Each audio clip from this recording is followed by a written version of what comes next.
ప్రధానమంత్రి నరేంద్ర మోదీ పుట్టినరోజు సందర్భంగా తెలంగాణ రాష్ట్ర బీజేపీ కార్యాలయంలో రక్తదాన శిబిరాన్ని నిర్వహించారు. ఈ శిబిరంలో బీజేపీ కార్యకర్తలు, నాయకులు పాల్గొని రక్తదానం చేశారు.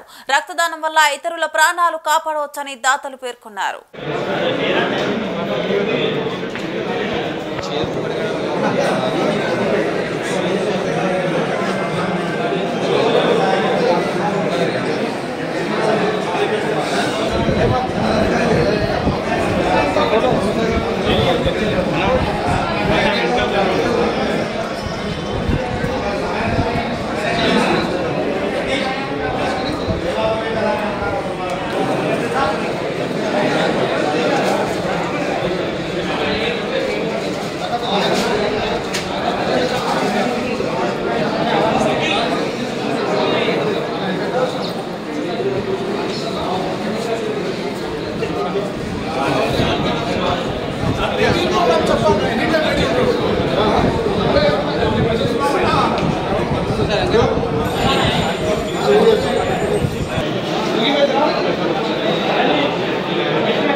తెలంగాణ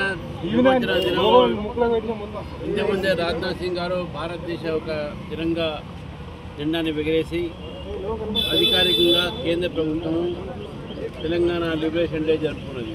తెలంగాణ మనము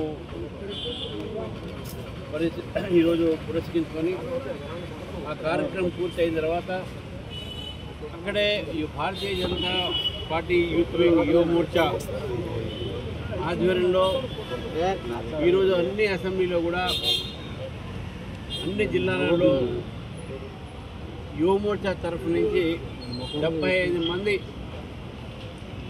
కనీసం వారు రక్తదానం చేయాల్సినటువంటి కార్యక్రమం ఉంది. ఇది నరేంద్ర మోదీ గారికి ఇస్తున్నటువంటి ఒక ఈ బర్త్డే గిఫ్ట్గా భావిస్తున్నాను. దేశంలో ఎంతోమందికి రక్తదానం అవసరము, మరి అవన్నీ కూడా దృష్టి పెట్టుకుని యువ మోర్చా ఈరోజు ప్రతి కాన్స్టిట్యూన్సీలో కూడా 75 మెంబర్స్ వారు 75 సంవత్సరాలు పూర్తయిన సందర్భంగా నరేంద్ర మోదీ గారికి జన్మదిన శుభాకాంక్షలు తెలియజేస్తూ మరి యువ మోర్చా తరఫు నుంచి కార్యక్రమం జరిగింది.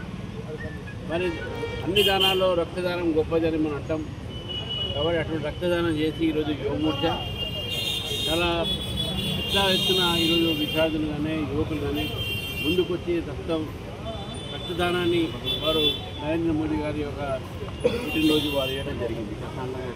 రెండోది ఈరోజు ఈ యొక్క గోషామహల్ సంబంధించిన అసెంబ్లీ కాన్ఫరెన్స్లో గోల్కొండ జిల్లా అధ్యక్షులు ఇక్కడ ఉన్నారు. అదేవిధంగా కార్పొరేటర్ సురేఖ గారు, అదేవిధంగా మా ప్రధాన కార్యదర్శి మా వీరేంద్ర గౌడ్ గారు, అదేవిధంగా రాష్ట్ర కార్యవర్గ సభ్యులు మా యువ మోర్చా రాష్ట్ర అధ్యక్షుడు మన గణేష్ గుండే గారు కూడా ఉన్నారు.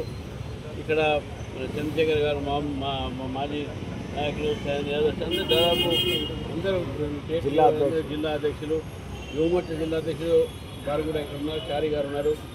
మరి ఈ కార్యక్రమానికి ఇంతమంది పాల్గొని మహిళలు అందరూ కూడా ఈ కార్యక్రమం విజయవంతం చేసినందుకు గోషామహల్ అసెంబ్లీ కార్యకర్తలకు ముఖ్యంగా నేను ఈరోజు వారికి ధన్యవాదాలు తెలుస్తున్నాను, వారికి శుభాకాంక్షలు తెలుస్తున్నాను, అభినందిస్తున్నాను కూడా. రెండోది ఈరోజు నరేంద్ర మోదీ గారు భారతదేశాన్ని వికసిత భారత్ చేసేటటువంటి దిశలో ఈరోజు వారు పనిచేస్తూ ఉన్నారు. కాబట్టి ఈ రోజు నుంచి 2 అక్టోబర్ దాకా ఈ 15 రోజులు మొత్తం భారతీయ జనతా పార్టీ అన్ని మోర్చాలు అన్ని ఏదైతే మా భారతీయ జనతా పార్టీ వింగ్స్ ఉన్నాయో అన్నీ కూడా ఏదో కార్యక్రమాల్లో ఉంటారు. సేవా పక్వాడా అనే పేరుతో ఈ కార్యక్రమం చేస్తూ ఉన్నాం. దాంట్లో స్వచ్ఛ భారత్, చెట్టు నాటడము, అదేవిధంగా రక్తదానము, తర్వాత ఇంకా వేరే విధంగా సేవా కార్యక్రమాలు, ఎస్ఏ రైటింగ్ కాంపిటీషన్స్ ఇవన్నీ కూడా ఉన్నాయి. సో అక్టోబర్ 2 దాకా ఈ యొక్క సేవా పక్వాడా నరేంద్ర మోదీ గారి యొక్క ఈరోజు చేస్తూ ఉన్నాం. రెండోది ఈరోజు రాష్ట్ర ప్రభుత్వం ఒక జియో ఇచ్చింది, అన్ని స్కూల్లో కూడా జెండా ఎగరాలి ఎక్సెప్ట్ హైదరాబాద్. మరి అది ఎందుకో ఎక్సెప్ట్ హైదరాబాద్ అనేది ఎందుకు వచ్చిందో మనకైతే అర్థం కాదు. మరి హైదరాబాద్ నగరం ఎవరు పరిపాలిస్తున్నారు? అది కాంగ్రెస్ పార్టీ పరిపాలిస్తుందా, లేకపోతే మజ్లిస్ పార్టీ పరిపాలిస్తుందా? మీరు డిఓలందరికీ కూడా మీరు జియో తీసుకొచ్చి ఆ జియో కాపీ ఈరోజు మీకు ఇప్పుడే మీడియా వరకు నేను పెడతాను, మీడియా వాట్సాప్లో. దాంట్లో అన్ని డిఓలకు మీ స్కూల్స్లో మీరు జెండాలు ఎగరేయండి, అధికారిక ఈ యొక్క కార్యక్రమం చేయండి అన్నారు. కానీ ఎక్సెప్ట్ హైదరాబాద్, మళ్ళీ ఈ ఎక్సెప్ట్ హైదరాబాద్ ఎందుకు చేస్తున్నారో నాకైతే అర్థం కాదు. అంటే హైదరాబాద్ ఏదైనా ఇంకా కాంగ్రెస్ పార్టీ దీన్ని ఇంకా పాకిస్తాన్ అనుకుంటుందా? నాకు అర్థం కాదు. వాళ్ళది ఈ రజాకారులకు వీళ్ళు లొంగి మధ్యస్ పార్టీకి కొనుగార్చి ఇటువంటి ఒక జీవోలు తీసే ధైర్యం ఉండాలి. హైదరాబాద్ స్కూల్స్ లేవా? ఇక్కడ హైదరాబాద్లో గవర్నమెంట్ స్కూల్స్ లేవా? హైదరాబాద్లో ఇక్కడ ఉన్నటువంటి ఒక స్కూల్ పిల్లలు కదా, ఎందుకు ఈ జియో తీశారని చెప్పేసి కూడా ప్రభుత్వం ఈరోజు ప్రశ్నిస్తుంది.